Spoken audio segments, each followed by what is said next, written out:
কলকাতায় আজ সন্ধ্যের পর থেকে বৃষ্টির সম্ভাবনা রয়েছে। আগামীকালও বৃষ্টি হতে পারে বলে জানিয়েছেন আলিপুর আবহাওয়া দপ্তরের আধিকারিক গণেশ কুমার দাস।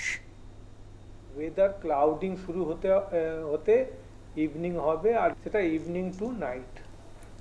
18 তারিখে মেঘলা আকাশ থাকবে সকাল থেকেই কিন্তু, আর দু এক পশলা light to moderate rain expected. 19 তারিখ থেকে কলকাতাতে বৃষ্টি হওয়ার চান্সেস নাই। 19 তারিখে নর্থ সাউথ 24 পরগনা আর ইস্ট মিদনাপুরে আমরা বৃষ্টি এক্সপেক্ট করছি। 20 তারিখ থেকে বৃষ্টি কিন্তু বন্ধ হয়ে যাবে।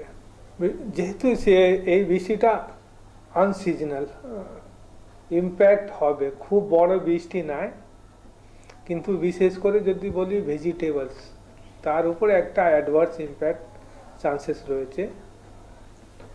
নর্থ বেঙ্গলের যদি কথা বলি, বিশেষ করে দার্জিলিং, কালিম্পং, আলিপুরদুয়ারে আমরা এক্সপেক্ট করছি যে তাপমাত্রা মিনিমাম টেম্পারেচার হায়ার রিচেস, আর পরশু দিন -2। যদি দার্জিলিংয়ে বৃষ্টি হয়, দের ইজ এ চান্স কি হাই রেঞ্জেস কিন্তু লাইট স্নো হবে দার্জিলিংয়ে, এই চান্সেসটা রয়েছে।